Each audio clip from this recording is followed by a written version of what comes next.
আসসালামু আলাইকুম। শুরু করছি আমি পদ্মজা উপন্যাসের 40তম পর্ব। রানীর অবস্থা বেগতিক। খলিল হাওলাদার দরজা বন্ধ করে এলোপাথারি মেরেছেন। কারো কথা শোনেননি। রিদওয়ান বাড়ির কাজের মানুষদের হুমকি দিয়েছে রানী গর্ভবতী, এই খবর বাইরে বের হলে সব কয়টাকে খুন করবে। মগা, মদন, লতিফার, রিনু ভয়ে আধমরা। তারা নিঃশ্বাস নিতেও ভয় পাচ্ছে। কেউ যদি বাইরে এই খবর বের করে, নিশ্চিত সবাই তাদের ভুল বুঝবে। রানী মারের চোটে অজ্ঞান হয়ে গেছে। সারা গায়ে মারের দাগ, ঠোঁট থেকে রক্ত ঝরছে। আমিনা রানীকে জড়িয়ে ধরে চিৎকার করে কাঁদছেন। খলিল হাওলাদারকে বারবার পাষাণ বাপ বলে আখ্যায়িত করছেন। পদ্মজা পরিষ্কার কাপড় পানি এনে ফরিনার হাতে দিল। ফরিনা রানীর মুখে পানি ছিটিয়ে দেন। রানী কিছুতেই চোখ খুলছে না। লাবণ্য ফুপিয়ে ফুপিয়ে কাঁদছে। রানীর সাথে তার ঝগড়া হয় ঠিকই, তবে ভালোও তো বাসে। দরজার বাইরে থেকে শুনেছে রানীর চিৎকার।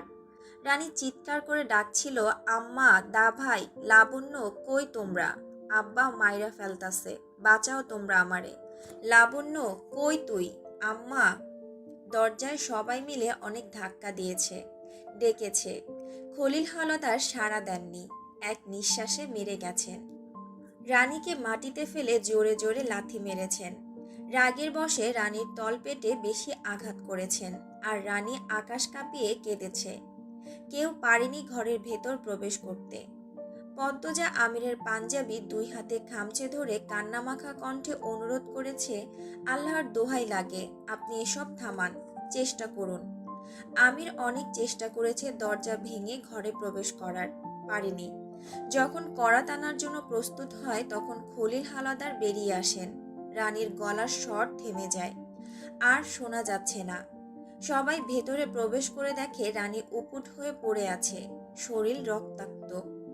আমিনা রানী বলে চিৎকার করে ওঠেন, ছুটে আসেন রানীর কাছে। মগাকে পাঠানো হয়েছে আবার কবিরাজকে নিয়ে আসতে।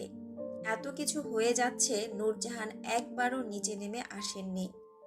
রানী গর্ভবতী শুনে সেই যে উপরে গিয়েছেন তো গিয়েছেনই, আর আসার নাম নেই। এত চেঁচামেচি শুনেও কি আসতে ইচ্ছে হয়নি? এতই কঠিন মন। কবিরাজ আসার অনেকক্ষণ পর রানী চোখ খোলে। ফরিনা আমিনাকে বললেন, সেরির বিয়া দিতে কইছিলাম, দিলি না। সেরির কথা হুনছিলি তোরা, এখন তো মজা বুঝতেই হইব। 20 বছরের যুবতী সেরি এখন বাপের ঘরে থাকে। আমিনা কিছু বলতে পারলেন না, আঁচলে মুখ লুকিয়ে কাঁদছেন। মজিদ ঘরে প্রবেশ করেন। ফরিনাকে জিজ্ঞাসা করলেন, মেয়েকে জিজ্ঞাসা করো এই আকামের সাথীকে।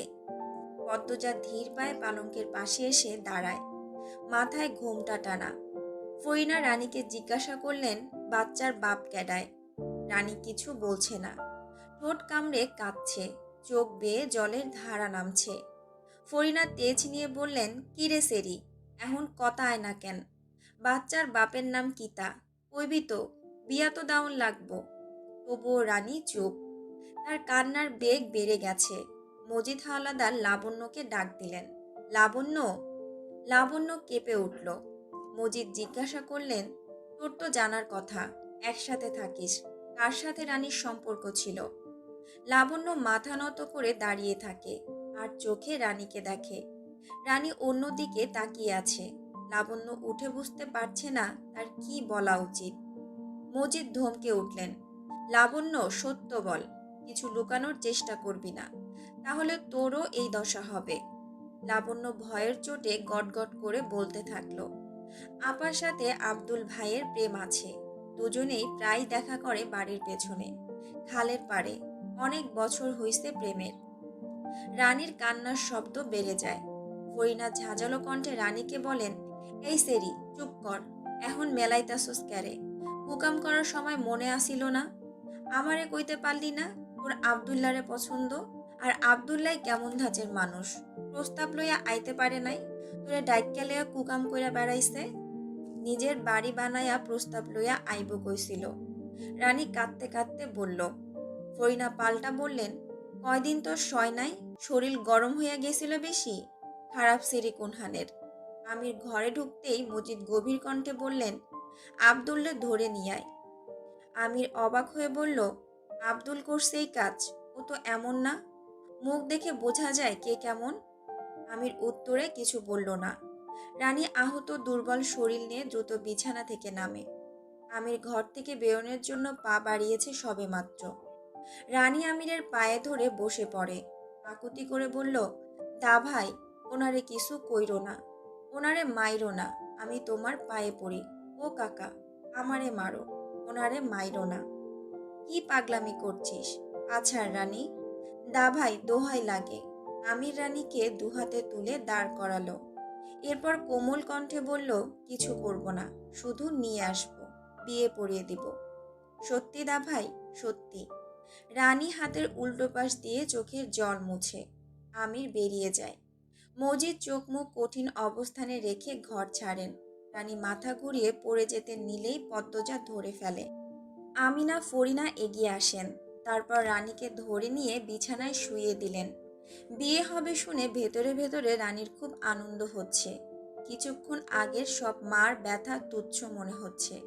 রানী আব্দুলকে এত বেশি ভালোবাসে যে আব্দুলের এক কথায় সে বিয়ের আগে ঘনিষ্ঠ হতে রাজি হয়।